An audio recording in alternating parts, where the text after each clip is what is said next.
Hey guys, welcome to my Oscar prediction video, final predictions for this Sunday's Academy Awards. I'm not doing the three short film categories, but all the rest we're going to talk to, so let's begin right away because this is going to take quite some time. The first category we're going to talk about is Best Animated Feature Film. As you see, I will list the films nominated from my favorite film in the number 1 position to my least favorite film of the nominees in the 5th position. And in some cases, I will put a bonus film that I think should have been nominated instead. For Best Animated Feature Film, I do think that the one that's going to win and has been winning everything is Guillermo del Toro's Pinocchio. So I think that it is quite clear is going to win. However, many people also feel that Puss in Boots sequel was a very good sequel, was very good and one of the best films made by DreamWorks. So I think people are going to think that it's going to feel a little bit too like a franchise award, and the Oscars don't really love to award franchises for anything. My favorite was Marcel the Shell with Shoes On because it's such an endearing movie, such a beautiful movie, and it's a very different animated movie, but I think it's clear Guillermo del Toro's Pinocchio is going to win this one. For Best Cinematography, of course, I have to begin talking about this category saying that it is stupid. I mean, it is moronic, to be honest, that the Academy omitted to nominate Top Gun Maverick. I mean, Top Gun Maverick should have been nominated and should be winning this award, like plain and simple. But alas, we don't have that film nominated in this category, and I think it's kind of obvious that the best one is All Quiet on the Western Front, and with so many nominations this year, I think they will win somewhere. So I think it's going to win, and I do think it's the best one of the nominees. I think Top Gun Maverick should have been nominated. Living had a beautiful cinematography, and The Batman had a fantastic cinematography for a comic book film. I think it was so gorgeous, and I think the last two nominees, number 4, number 5, and to be honest, Elvis too, were not that great in cinematography. I mean, it wasn't awful, but it wasn't great. For Best Costume Design, I do think the best one was Black Panther Wakanda Forever, especially not really because of the Wakandan people, but also for the people from where Namor is located. I mean, originally I think they were Atlanteans, but in this case I think they changed the name, and I don't really remember it right now. But those people that live underwater, they had such beautiful like garments and pieces and jewelry and all of that, and I think it was a really beautiful job. And still in Wakanda they have beautiful things, especially whatever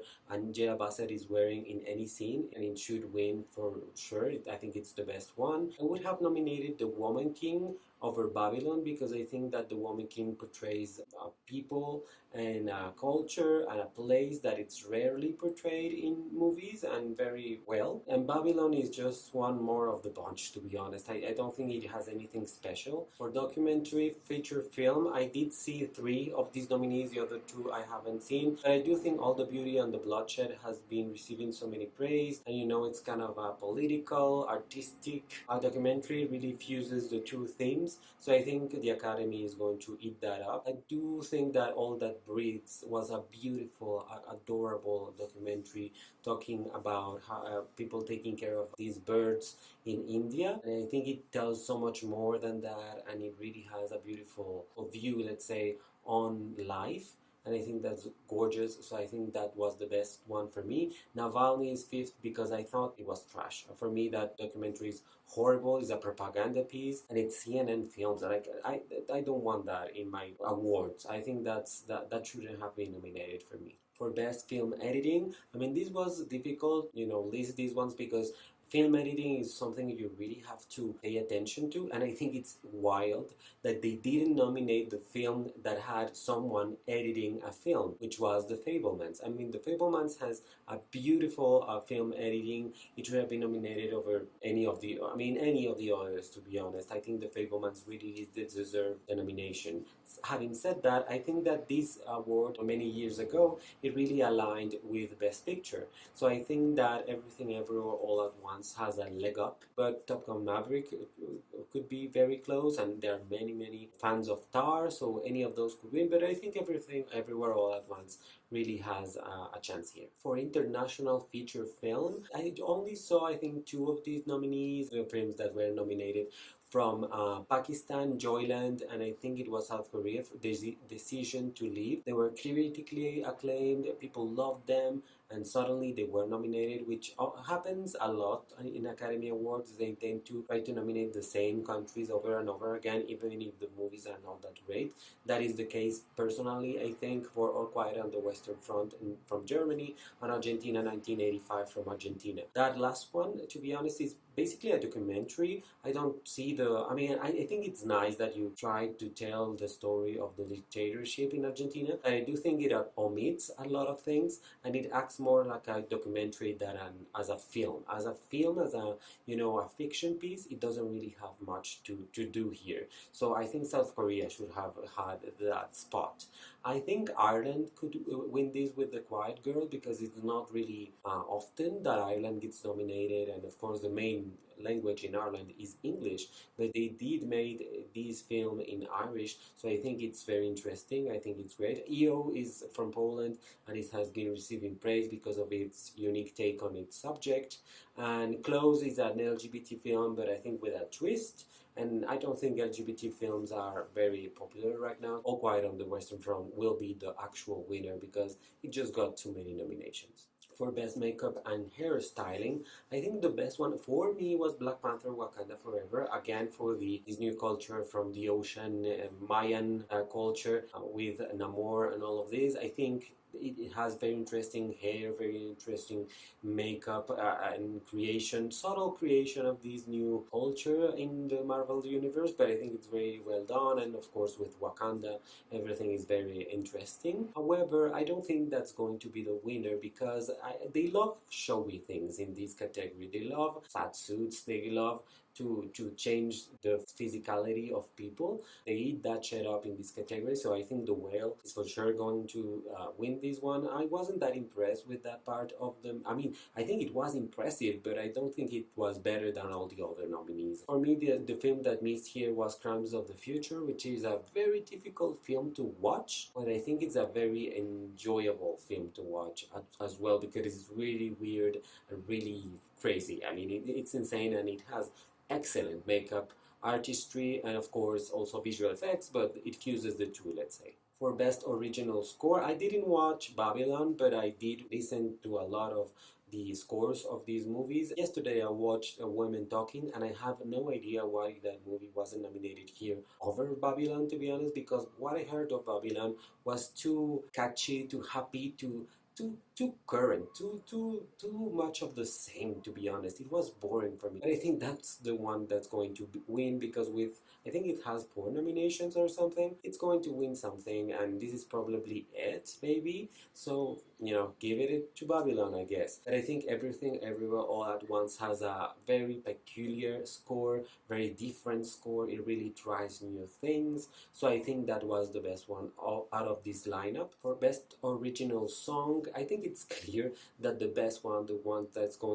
everyone's going to enjoy the show, even if not the actual actors from the movie and are not going to perform, but that doesn't really matter, is Natu Natu from RRR from India. I think that's really the winner, the catchiest song, the joyful one, the one with the dancing, and that plays a part in the movie. The surprise here was not nominating Ciao Papa from Guillermo del Toro's Pinocchio. That was a very beautiful song, and I think it could replace the last two, because the last two are like very weird songs. For Best Production Design, again, this is one of the ones that a movie that won't win a lot of awards but have been nominated for a lot of awards is going to get.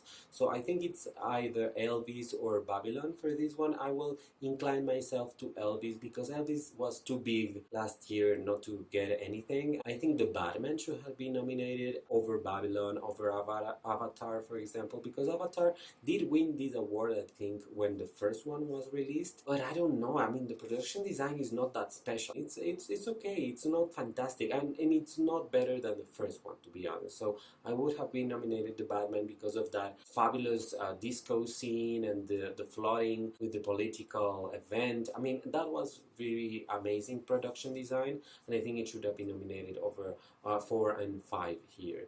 I wouldn't be surprised if Fableman's won.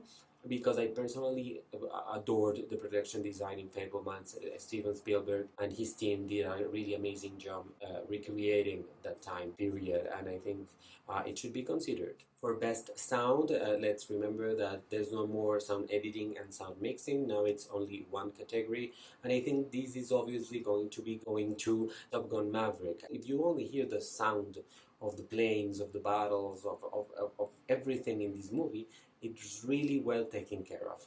Not only the visual effects or the cinematography, the sound really plays also a great part in that movie. So I think it's very worth it to win that award. I think Everything Everywhere All at Once should have been nominated here exactly because of the same reasons. I think in some scenes sound plays a fantastic role and you really feel the movie with the sound, but I mean, again, nominating Avatar over Everything Everywhere All at Once is kind of lazy. I understand the nominations for the other movies, but not really for Avatar. I don't think it was that special in sound, but yeah, Top Gun Maverick is going to win this one. For best visual effects, I mean, these five nominees are the nominees that everyone was going to think were going to be nominated. I think Avatar: The Way of Water is just too much ahead in the technology and the advancement in front of the other movies. That is, it's clear and obvious it was not only the better one but also the clear winner of this category. I think it would be just shocking if anything else won this category. I mean, if All Quiet on the Western Front wins this, it's going to be just stupid, to be honest.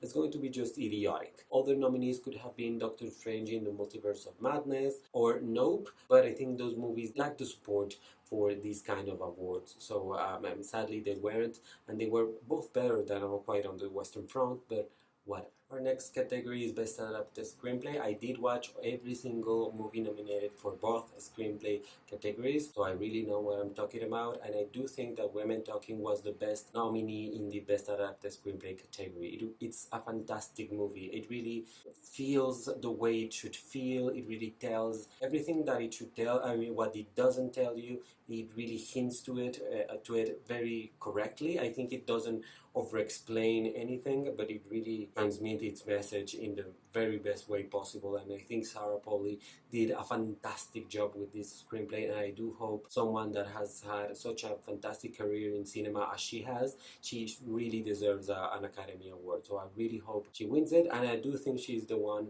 that has the most option to win it. I think Living had a fantastic screenplay also. I think it's beautiful. Glass Onion, I think, was very much a lot better than the first one. I hated the first Knives Out. I thought it was so stupid, so obvious. Everything was, for me, was very clear. And in this one, I think they really gave it a twist and a really interesting, twist into the mystery genre, which I really appreciate.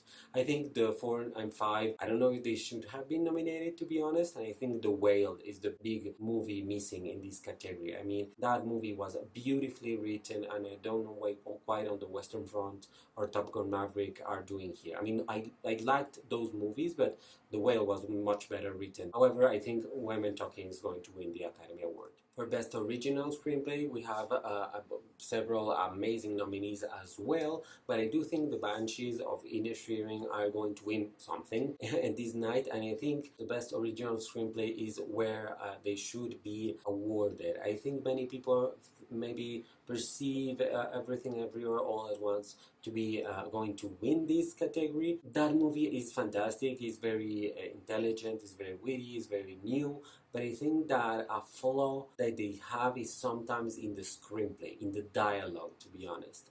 And I think The Banshees of Inisherin has fantastic dialogue and fantastic screenplay in general. So I think it's a little bit better, to be honest. Every single nominee in this category was fantastic. I mean, Triangle of Sadness is so smart.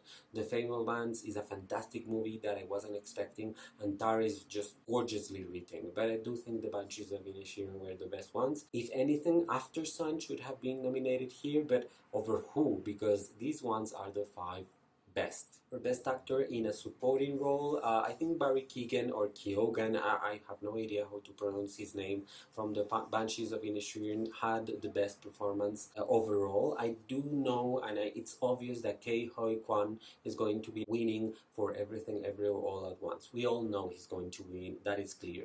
I do just put Barry Keoghan a little, in the first line here because I do think that his performance is a little bit more nuanced and more interesting and more consequential. And I do understand why Ke Huy Quan has not won everything basically, but I don't know. In my personality, in my personal preferences, it's Barry Keoghan for me or Keoghan. But you know, Ke Huy Quan is also very deserving of this award, of course. I would have nominated Ben Whishaw for Women Talking because I think that being the only man in a female-led movie was not only a great role to take, but he has this subtlety and this very complex world that we are not really shown it, but we understand it in some way, and it's really beautiful, his performance in that movie. So I would have loved that, but you know, whatever. For Best Actress in a Supporting Role, I think the best one for me, sorry Marvel fans, but my favorite was Hong Chau for The Whale. That conversation she has with the boy that's apparently from a church in the porch of the house, I think that was beautiful. That was masterfully done, and I think Hong Chau is one of the best actresses out there right now. I would recommend anyone and everyone to hire her for whatever it is because she is amazing. I mean, just remember Watchmen, the series from HBO. She was just outstanding there. I don't understand why she didn't win many awards for that, but she should win the Oscar for this. However, I think it's between Angela Bassett and Kerry Condon, and I think Angela Bassett has the edge because not only she's more famous, but people will feel that she has to win because of her career, basically, not only because of this performance. Of course, this is a Marvel movie, which in Academy Award lingo means that it's not really that deserving because they don't really love franchises again. But I think Angela Bassett might win this one. The nominee I would have replaced for another is Jamie Lee Curtis. I think she's fantastic, and I think she's very pleasant, and I think she's very fun. But I didn't think her performance was that great, to be honest. I think it was good, but I don't think that it was life changing. I think Claire Foy in Women Talking was absolutely phenomenal. She was a star. Claire Foy is a fantastic actress, just as Hong Chau is. They should be getting hired for a lot more jobs than they are right now. So I wish those women the best, but I think Angela Bassett is going to take it. For Best Actor in a Leading Role, I personally preferred Colin Farrell in Banshees of Inisherin. That's my personal favorite out of these five. I mean, I really loved Paul Mescal in Aftersun. He's really special.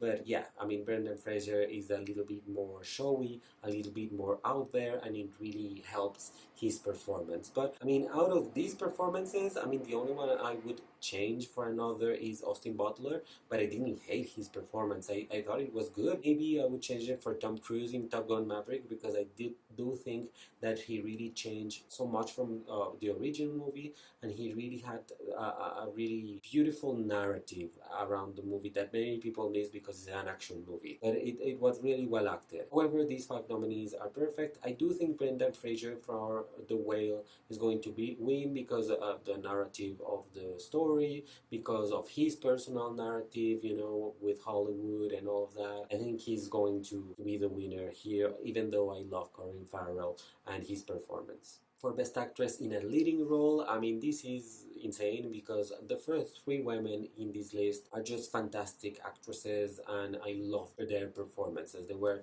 just fantastic. I didn't see Blonde because I'm not really interested in that movie, but I'm happy that Ana de Armas was nominated, and I'm really happy that a Cuban woman was nominated, and I'm really happy for her because this means more work and maybe more meaningful work, and hopefully another nomination because I do think that Ana de Armas cinemas. She's a fantastic actress. I really think that she has a lot more to show us in the future. So good for her. I think Michelle Yeoh was the best one of these nominees. I know many people love Kate Blanchett, and Kate Blanchett has a fantastic role in Tar. However, I think that the disadvantage for her is that she already has 2 Academy Awards, and it's a little bit too much when actresses win like Frances McDormand.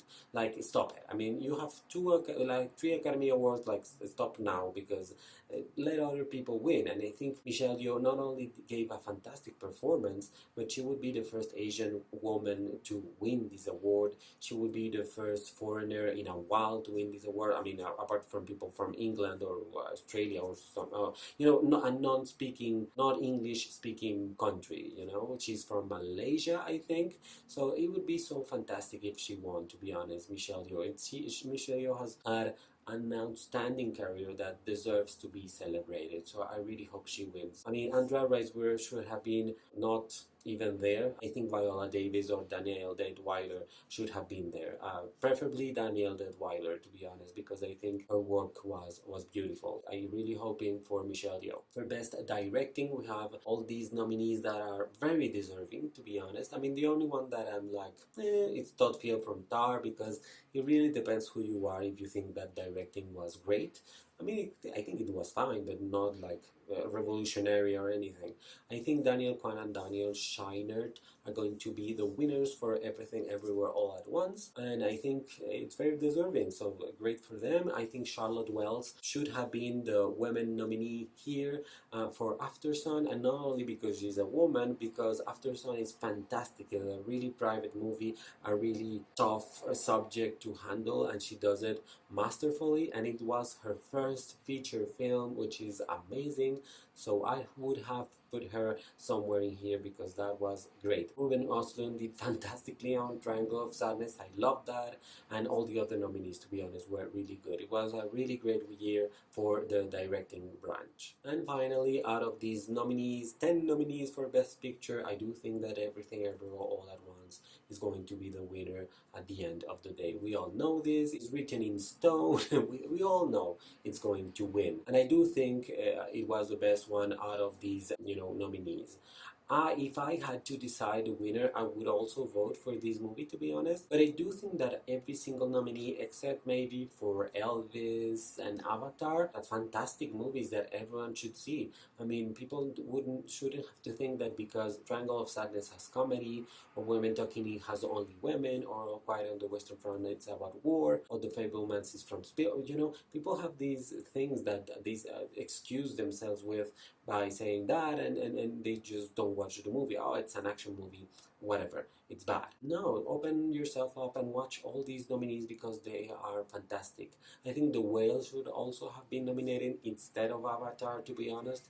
But whatever, watch all these movies and enjoy the world of film. I really had a fantastic time watching all these nominees, and of course I will keep watching many more movies. I will post the reviews here, and this is it for Oscar predictions. Let's see how we do. I won't do a video on my results, but I will tweet about it. So my Twitter is in here somewhere, and let's see what happens on Sunday. Thank you so much, and comment down below whatever you think, and goodbye. Let's see if we get everything right. Okay, goodbye.